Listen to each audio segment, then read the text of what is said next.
there, my name is Sylvia North. I am a New Zealand registered dietitian and representative for Coeliac New Zealand and the Medical Advisory Panel. This presentation was brought to you by us, and for more information about how we support those living with Coeliac New Zealand disease in New Zealand, you can follow either of these links to our website. So in this presentation we're going to talk about the gluten-free diet. Now we're going to talk about how the gluten-free diet is the one and only treatment for celiac disease. We're going to talk about some of the main sources of gluten, so what foods contain gluten, and some of the lesser known sources of gluten. And we're also going to go to talk about the foods that you can eat. Then we're going to finish off with a few slides about what cross-contamination is all about. So the gluten-free diet is the only treatment for celiac disease. Now let's drill this in. The only proven treatment for celiac disease is a strict gluten-free diet for life. The gluten-free diet can eliminate symptoms related to celiac disease, and it can reduce the risk of later life complications which are associated with celiac disease. Gluten-free diet. So what does that look like? Now these are the foods that contain gluten.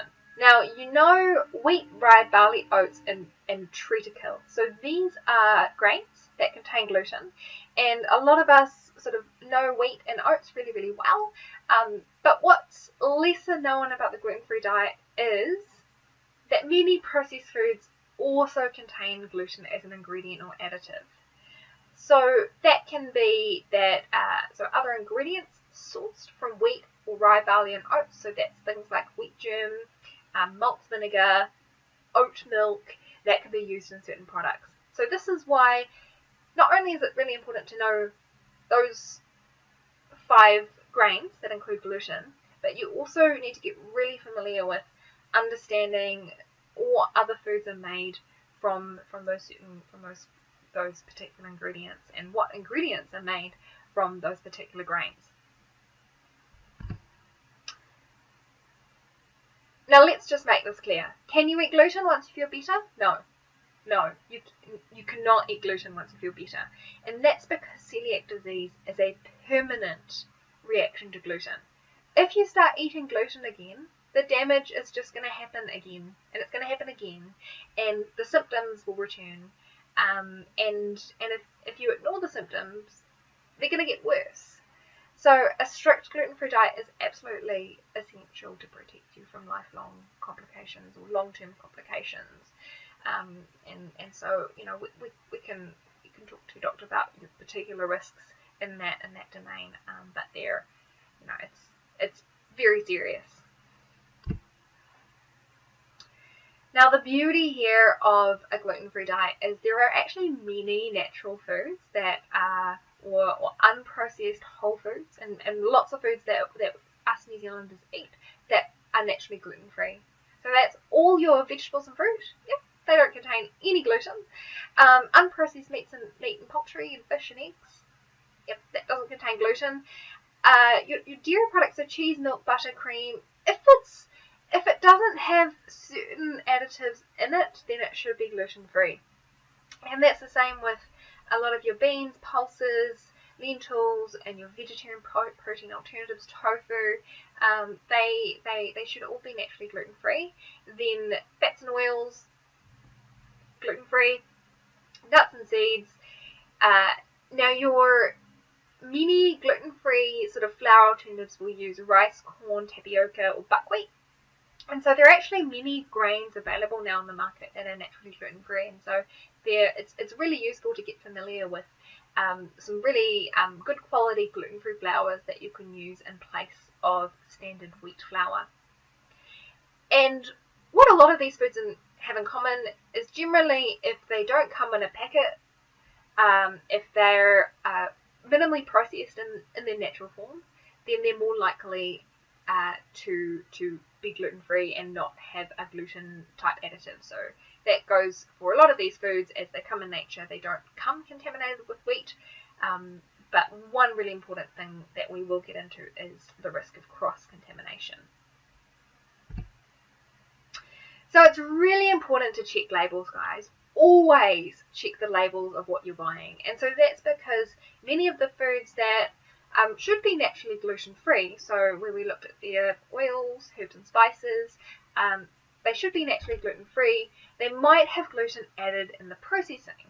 And this goes for a lot of things like sauces, gravies, salad dressings. When I mentioned like the vegetarian protein alternatives like tofu should be okay in most cases, but if it's a marinated tofu or a soy-based sausage that also has some kind of flour filler, then you might have some gluten in it. So that goes for foods that have gone through a little bit more processing, like whole potatoes, definitely okay. Pre-made potato wedges with like a flour coating, not okay. Batters, spice mixes. So if you buy a paprika spice or an Italian herb mix, they should be gluten-free. Whereas if you buy an all-purpose spice mix that might have a little bit more, it might have a flour filler, it might have a few other things in there, and that increase the risk of the likelihood of gluten being used. Chewing gum and mints, we don't think of them so much because they're not food, but they do go into your mouth. So all of these other little things that aren't quite obvious, you can't quite see what they're made out of, you need to read the label to see what they contain. Now this is the right time to cover cross-contamination. Now a lot of us are familiar with cross-contamination in the context of like food hygiene. When you prepare chicken, we always talk about don't touch chicken and the apples at the same time. So cross-contamination is this idea that particles can be transmitted across surfaces and across different things. And the same goes with gluten. So when we touched on how celiac disease is an autoimmune process, the immune system is really effective at picking up small particles. And that means that small particles are a problem. Okay? So even small amounts of gluten are known to sustain damage in the intestine. And this is why it's really important to recognize that there is no level of gluten that is okay. There's no level of gluten that is regarded as safe. And this is really, can become really difficult and takes quite a bit of practice to get used to and to develop some real skills around, is having awareness of cross-contamination and having awareness of places where your gluten-free foods can become contaminated with trace amounts of gluten. So this can happen in food handling, it can happen in manufacturing facilities, it can happen with the way that food is stored or prepared. So if you're in a family and you're making some chicken schnitzel and you fry your gluten-free chicken schnitzel on the same pan of the regular gluten-breaded chicken schnitzel, then your gluten-free chicken schnitzel now has gluten crumbs on it. It can happen from cutting boards, so we'll go onto a lot of surfaces and places now that cross-contamination can occur. So sources of trace exposure in the home or work. Now, one needs to be aware of the preparation surfaces, equipment, cutting boards. So that means that generally, usually we recommend having a separate cutting board for someone with celiac disease in the family. And that's because cutting boards are one of those things that you kind of tend to bring out and you prepare your sandwich or whatever, and then you just kind of dust it off and put it back. Is anyone quite guilty of that? And so if you've got other people in the home that are doing that sort of thing, then you're going to get gluten crumbs on your gluten-free sandwich at the same time. Toasters. Quite often people with celiac disease might just dedicate a separate toaster because it just rules out that as a possibility.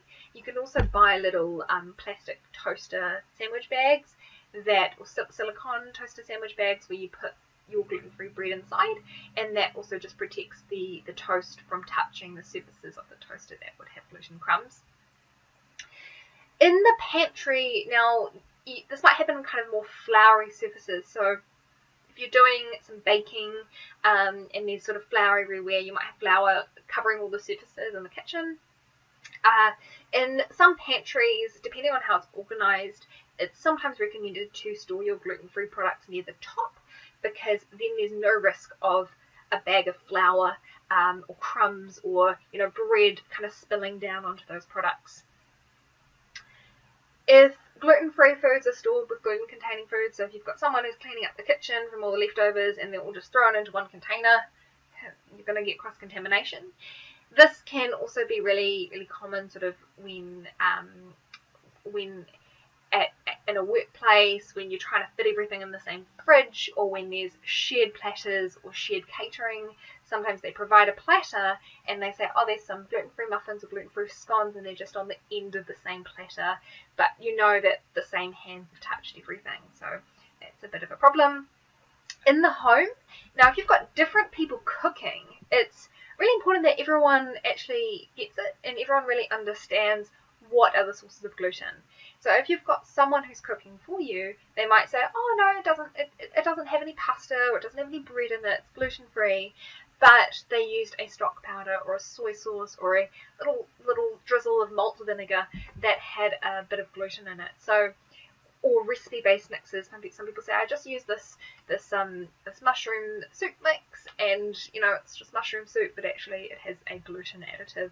So being really, really clear to communicate with people who you're in regular contact with at home and in the workplace is really, really important, so that they all understand what the situation is. Cross-contamination is probably just as a big issue eating out. It might be more of an issue for people who are eating out more often. So, where you eat the most, you're more likely to get have issues with cross-contamination. But we'll cover the sources of cross-contamination when eating out. And problems with surface cross-contamination are probably more common in this setting because you've got mass production. And in mass production, when you've got more people handling food, you're less likely to have people changing their gloves at the required times. There should be, in order to prevent cross-contamination in a food preparation setting, you need a dedicated preparation time where the surface is cleaned, and we need people changing gloves, and we need to avoid people going between the bread, the gluten bread, and the gluten-free products. Tongs are also sort of a good sign of whether a food place is very good at understanding celiac disease and cross-contamination. So if you're buying some gluten-free muffins from a cafe and they've got the gluten-free muffins just sitting there right next to the regular muffins and they use the same tongs, you're guaranteed to have cross-contamination between those two products. Deep fryers are a really important one to be quite aware of in different food places, and same with toasters and sandwich presses. So if you're ordering a gluten-free product and the product might already be gluten-free, but if it's thrown in a sandwich press toaster or it's deep fried in the same area that another wheat containing food is being prepared, then you're going to have cross-contamination.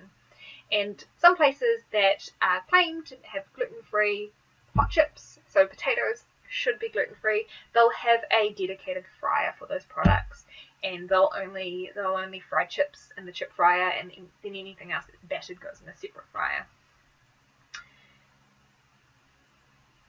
Sometimes when you're eating out, you might have a item on the menu that looks gluten-free if it's a chicken salad or something along those lines that doesn't have any obvious sources of wheat, but you've got the same potential sources of cross-contamination from things like salad dressings or soy sauce. So eating out, you need to be your advocate. You need to be really, really confident in communicating that this is important and this is your health, and you need to ask if the item on the menu is in fact gluten-free. And gluten-free is a bit of a fad sometimes at the moment, so it's also, so if you use words like celiac disease or I'm allergic to gluten, usually we have people raise their eyebrows a little bit more. And you'll be able to tell if a food outlet is quite clued up on the importance of cross-contamination, if by things like tongs, by the way that they respond to using celiac disease. And so some good examples of that are some food manufacturers or food outlets which will clean the whole surface when they make you a sandwich and put on new gloves, and they'll create a whole new clean surface for you so that there is no cross-contamination from wheat. So you're not being fussy. It is required because even those little crumbs will cause harm. So in summary, gluten is found in wheat, rye, barley, and oats, but it's also used as an ingredient or additive in many processed foods. So this means you need to get confident with checking labels of everything that you buy, and getting familiar with how to find gluten or gluten-containing ingredients on a food label. And we'll cover that in our next presentation. Stock up your pantry with lots of naturally gluten-free foods. So the beauty here is most foods, most like the staples in our diet can all be gluten-free. That's vegetables and fruit, all your protein products, dairy products, beans and peas and legumes are great alternatives for grains, gluten-free grains such as corn and rice, and herbs and spices. So you can still have a very full pantry that's gluten-free and live a very healthy and happy life. For more ideas on accredited brands, Coeliac New Zealand has a number of brand relationships that you can check out on the website.